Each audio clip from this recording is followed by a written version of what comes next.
Cycle कराया? 2 ma'am. हाँ 2 ma'am. पर मैम उन्होंने ये भी बोला था कि आपके एग ही नहीं बन रहे हैं, डोनर एग से किया है। इनको बताया बट मुझे भी नहीं पता था। 1 साल बाद मुझे पता लगा कि जो आईवीएफ मेरा हुआ वो डोनर एग से। चलो अच्छा हुआ, फेल हो गया है ना? हाँ जी। अब तो खुश होगी कि अच्छा हुआ फेल हो मैम गया। भगवान करता है जो भी करता है। तो अच्छा थायराइड नहीं बताया? नहीं, उन्होंने कुछ भी नहीं बताया मैम। थायराइड कुछ भी नहीं बताया उन्होंने। थायराइड नहीं कराया। मैंने तो यहाँ तक सुना कहते हुए कि बल्कि पेशेंट मैम बता रहा है आपके मेरा पास- पेशेंट है। बल्कि मैम जो आपके पास आए थे, मेरी अभी वीडियो मैम भी देखते हैं। मुझे जानते हैं, सिस्टर भी जानते हैं। तो आपने ही प्रॉपर ओव्यूलेशन करवाया, आपने ही सब कुछ कैपगोलिन से सब कुछ करवाया, सब कुछ रेगुलर अभी तो हुआ। पुराना आ रहा है ना, आयुर्वेदिक भी आप खा रहे थे, मतलब कुछ तो मैम, छोड़ा नहीं actually था। उसमें ये हुआ था मुझे, जो जब भी jaundice सही, हुआ था। मैं वीडियो बना रही हूँ और उनको जो बताना चाहती थी कि आपका थायराइड नहीं कराया और 2 हाँ जी, आईवीएफ कुछ फेल नहीं हो गए और डोनर एग वाले भी फेल हो गए। और उनको जेन्युइनली लग रहा होगा, ये तो नहीं कि जान के कह रहे हैं, उनको जेन्युइनली लग रहा था कि आपके एग नहीं बन रहे हैं, है ना? और आपकी रेगुलर साइकिल थी। अभी मैं दिखाऊंगी, फिर वीडियो बनाऊंगी। अभी नहीं, एग बन रहा है। हाँ जी मैम, पिछले में रप्चर भी हुआ था। अच्छा, मैम, सब अच्छा, कुछ हुआ था। अच्छा। आपने वीडियो भी बनाई थी। अच्छा, सब कुछ हुआ था उस टाइम पे। पर रोज मैम, इतने जो पेशेंट हमारा- देखती हूँ, एटलीस्ट 10 पेशेंट मैं रोज देख रही हूँ जिनकी कंसीव नहीं हो But रहा मैम, और problem सबके कहाँ हो हुई? रहा है। प्रॉब्लम कहाँ हुई? जब जॉन्डिस हुआ तब वो थोड़ा सा ट्रीटमेंट सा बीच में मेरा? मिसबैलेंस हो गया। हाँ जी, तो मुझे इससे पहले कब दिखाया था? लास्ट ईयर 1 साल पहले। और आईवीएफ कितने साल पहले कराया? आईवीएफ तो मैम 21 में हुआ था। तो ये अब दोबारा इरेगुलर क्यों हो गए? क्योंकि आपने फिर हाँ आयुर्वेदिक जी, शुरू हाँ जी, मैम, तो इसी फिर वजह भी से। तुमने मेरी बात मानी। और हस्बैंड ने का शुगर नहीं कराया? मैम उनकी आइज देखो, जब तक ये आइज साफ नहीं होंगी प्रेगनेंसी नहीं होगी। धुंधली आइज में प्रेगनेंसी नहीं होगी। आज ही मेरे अंदर ना, मुझे सोते सोते भी डायलॉग दिमाग में आ जाते हैं। और मैंने सोचा था एक चैप्टर बनाऊंगी, एक क्लास के दिन बोलूंगी कि कोई टेस्ट नहीं कराना, पहले अपनी आइज वाइट करो। डॉक्टर के पास जाके बोलो कि मेरी ये आइज क्यों धुंधली रहती हैं, डॉक्टर इनको ठीक करो, बस। अभी मैम दोबारा इन्होंने करवाना है चेकअप थोड़ा। आप अब डॉक्टर के पास जाओ, डॉक्टर नौरिया के पास जाओ या किसी और डॉक्टर के पास जाओ, पीजीआई जाओ। ये मेरी आंखें इतनी लाल और धुंधली और काली और पीली क्यों हैं? इसकी तो बेचारी की कितनी साफ है, इसके अंदर नुक्स हो ही नहीं सकता। आंखों में, आंखें शरीर का आईना है, वैसे इमोशन की नहीं, सेहत का भी। पूरी सारे हार्मोन सब आइज में दिखते हैं,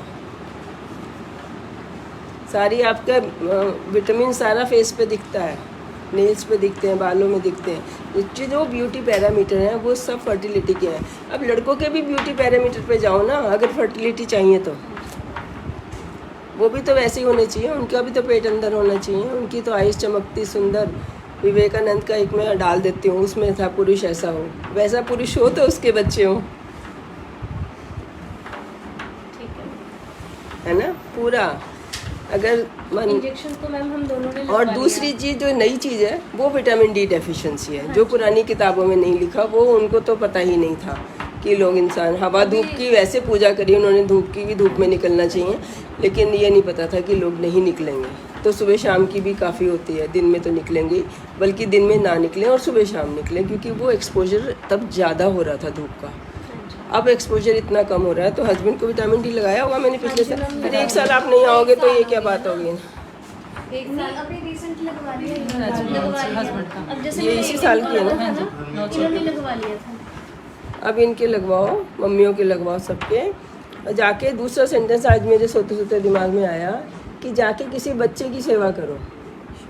किताबों में तो ये लिखा है कि अडॉप्ट कर लो तो आपकी हो जाती है ना? अडॉप्ट करते हैं, हमारे को टेंशन निकल जाती है, हो जाती है। ये एक ऑब्जर्वेशन हमारी मॉडर्न साइंस की किताबों में लिखा हुआ है। अब अडॉप्ट करने की ज़रूरत नहीं है, आप वैसे ही उसकी सेवा करनी शुरू कर दो। पार्क में बैठ जाओ। हिंदुस्तान में ही ये एडवांटेज है कि ये झुग्गी झोपड़ी के बच्चे आके खेल रहे होते हैं। पूरे इतने अच्छे पार्क बनाते हैं, टैक्स हम देते हैं, खेलते हुए। हमारे बच्चे तो कंप्यूटर पे ही खेलते रहते हैं। तो वहाँ जाओ, इतना झूला झूलते हैं, इतना खेलते हैं। उनकी मम्मियाँ वहाँ बैठी रहती हैं, बातें करती रहती हैं, बातें भी उनकी गजब की होती हैं और बच्चे भी उनके गजब के होते हैं। कोई दिक्कत नहीं होती, कोई दिक्कत नहीं होती। तो उनकी सेवा करो जाके, उनको पूजो, पैर छुओ, खाना लेके जाओ, आजा बच्चे। नहीं ऐसे नहीं, ज़्यादा करो, ज़्यादा करो। सोचो यही मेरा बच्चा है, तो सच में मैंने कितने अडॉप्ट किए हुए हैं कि उनकी हर प्रॉब्लम की जिम्मेदार मैं हूँ। उनके स्कूलों से मेरे पास कंप्लेन आती है कि आपके बच्चा ऐसा कर रहा है। एक भी होगा ना दिल लगाए रखेगा, जिसको कुछ पूरा। ये भी माइंड में हो गया था कि पूरी फैमिली में जैसे भी जो भी फैमिली अब ये सब नहीं सोचना, जो मैंने बोला वो सोचना। अगर तुम मेरे पे यकीन नहीं करोगे और फिर पुरानी बातें रिवाइज नहीं करनी माइंड पे, नहीं मैम, नहीं बोलनी, अभी जस्ट खत्म। बैठे हुए थे, ये कह रहे थे, कहते कि जब मोनिका तुझे प्रेगनेंसी होगी तो मैम के पास ही हम सारा पैकेज लेंगे, यहीं पे आना और कहीं नहीं जाना है। अभी इन्होंने जस्ट ये बोल ली थी बात अभी, लेकिन उन्होंने अपनी आईज नहीं देखी। इनको एक वो शीशा दो गिफ्ट में, जाओ ऊपर से लेके आओ, शीशे मंगा के रखो और हर एक को गिफ्ट में देना आज से। तीसरी बात आज की, स्क्रीन नहीं यूज़ करो ना करो, बच्चा करना है तो स्क्रीन को जो है उसको गार्ड लगाओ। स्क्रीन पे तो मैं भी सारे दिन रहती हूँ, ये बहुत बड़ा बहाना है। रात दिन मैं स्क्रीन पे रहती हूँ, इतने दुनिया भर से सवाल आते हैं, सबको जवाब देती हूँ। स्क्रीन पे रहने से आंखें लाल नहीं हो जाती, उतनी होती हैं, देख लो जितनी मेरी है, और सोती भी नहीं है। कोई अफलातून कोई चीज़ खाती भी नहीं हूँ जी, मैं कोई स्पेशल डाइट खा रही हूँ। मेरा उसूल ही है, जो मैं सर्वेंट को खिलाऊंगी वही मैं खाऊंगी। इसमें मैम टेंशन की बात तो नहीं होगी? कोई ऐसा नहीं है चीज़ की मैं खा लूँ और छिपा के रख लूँ, या उसको गए जो कॉमन खाना बनता है। मेरी मदर माँ बहुत अच्छी थी मेरी, कहती रसोई में 2 हाथ नहीं करते। बचपन से जो है वो अब बस जाता है, फिर बाद में हमें यही नहीं पता चलता ये हमारी माँ ने सिखाया था, ये हमारा अपना भी हुआ है। अभी एकदम बात करते करते याद आ गया, वरना तो मैं अपना ही समझ रही थी। अभी याद आया कि वो कहती थी कि रसोई में 2 हाथ नहीं करते, और लोग तो वैसे ही कर लेते हैं, और करते भी थे 2 हाथ तो प्यार में करते थे कि अपने लिए कम रख लिया और दूसरे को ज़्यादा दे दिया। उल्टा तो करते ही नहीं थे पहले। रसोई की इंचार्ज बनाया था, ऐसे नहीं काम वाली बनाया था, रसोई की इंचार्ज वाइफ को बनाया था कि बाहर के काम मैं कर लूँगा, ये ज़्यादा इम्पोर्टेंट काम है घर का, वो तुम करोगे। उसने मुश्किल काम और बेकार का काम अपने लिए ले लिया था। अब लड़कियाँ उल्टा समझ रही हैं उसको कि यहाँ पे बेईमानी, हम ये काम एम्प्लॉय से नहीं करा सकते, बिजनेस तो हम एम्प्लॉय से करा सकते हैं, इसलिए उसको घर का काम दिया गया था।